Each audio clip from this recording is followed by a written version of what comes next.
him hear it. Let him hear what real Americans sound like.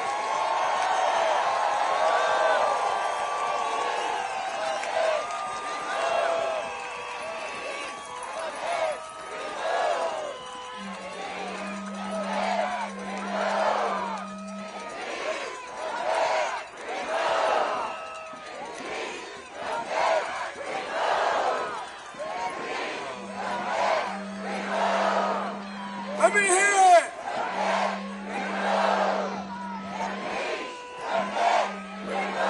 Can you hear that, Donald? We don't want you here! Flee to Russia!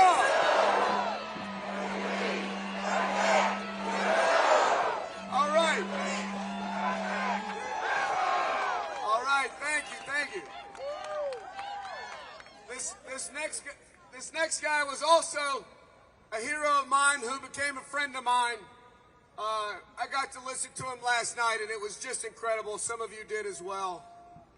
Please make a lot of noise for pastor and author John Pavlovitz.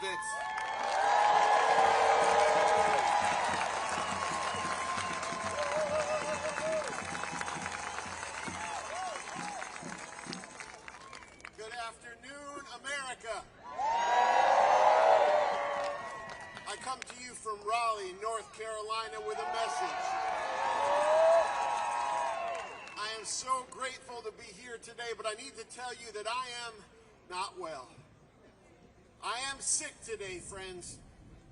I'm sick to my stomach of constitutional crises, of human rights atrocities, and acts of treason.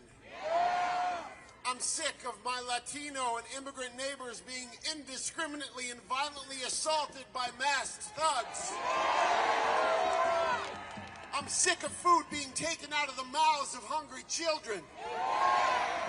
I'm sick of people having to choose between paying their mortgage or their medical bills. I'm sick of my LGBTQ neighbors being persecuted for simply existing. I'm sick of people of color being gerrymandered out of the political process.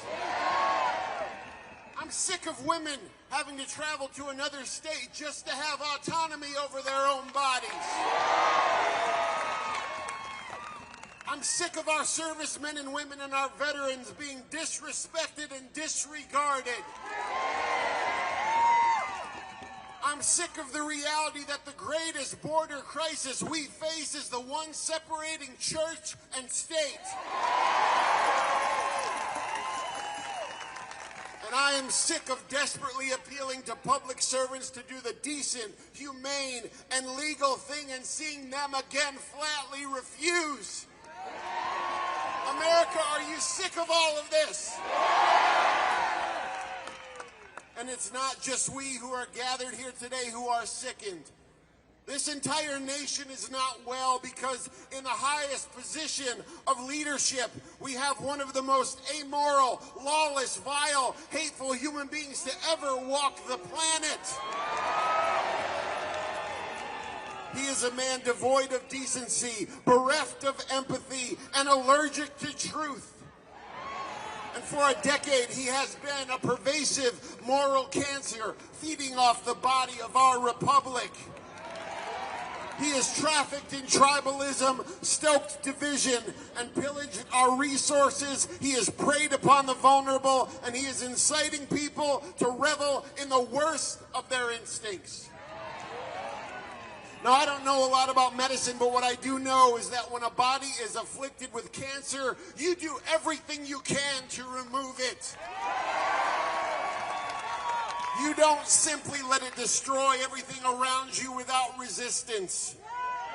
You don't allow the malignancy to metastasize unimpeded.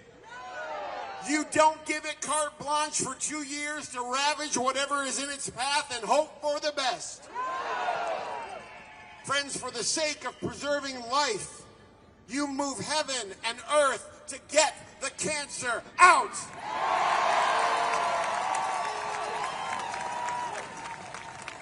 And we gather here today to say, for the sake of the health and existential life of our great nation and the well-being of the planet, Donald Trump must be removed.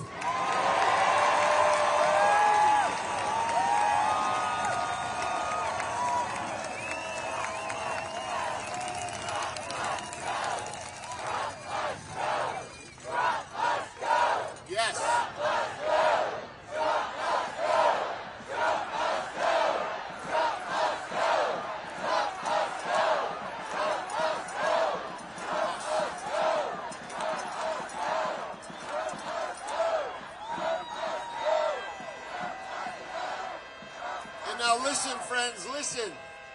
Just so right-wing media doesn't twist this, let me say that unlike the president's supporters who gathered here on January 6th and so many times since then, we assemble here as a nonviolent people in a nonviolent movement.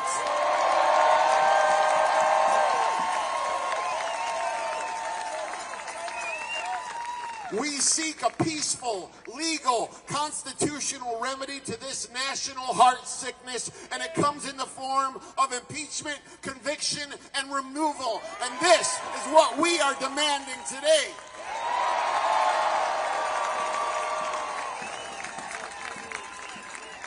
Peaceful, legal, constitutional. This is how we must get this cancerous president out. And to my conservative friends, this is your fight too.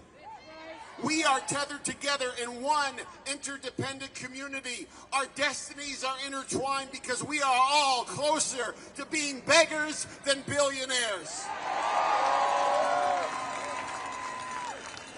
And so you need to understand that we aren't just in this for ourselves, we are here for you, which is why we oppose him, because you are not immune to the destruction he is sowing or the damage he is doing any more than we are.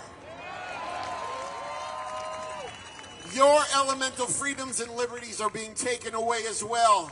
You too are losing access to education and security and opportunity. Your children and grandchildren are also facing a future that is less safe, less compassionate, and less free. The sovereignty of our nation is in the balance in these moments, and with every day of inaction, the cancer takes more of what we might never get back. As long as this president is allowed to remain, our nation will never be well.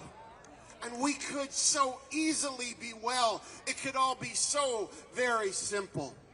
Impeachment, prosecution, removal. And then once he is gone, we could come to the table in meaningful conversations on the challenges we face. We could find our commonalities, navigate compromise, and once again lean on the systems our Constitution put in place in order to work for the common good. And friends, this is why we stand on this holy ground today, to bring the healing that can only come once this historic malignancy of this president is removed. So for our Latino and immigrant neighbors, we need to get the cancer out. For survivors of sexual assault, we need to get the cancer out. For our beloved queer neighbors, we need to get the cancer out. For people living in food scarcity and at the edge of poverty, we need to get the cancer out. For Christians, Muslims, Jews, Buddhists, Sikhs, Hindus, agnostics, and atheists, we need to get the cancer out. For the vulnerable, the oppressed, the marginalized, the sick, and the hungry, we need to get the cancer out. For Democrats, Republicans, and independents, we need to get the cancer out. For conservatives, moderates, and liberals, we need to get the cancer out.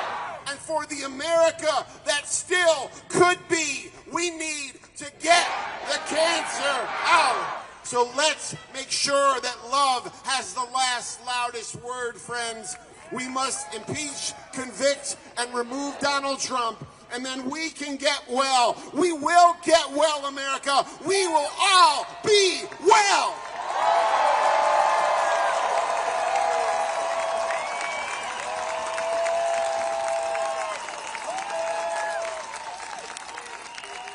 him here, John Pavlovitz.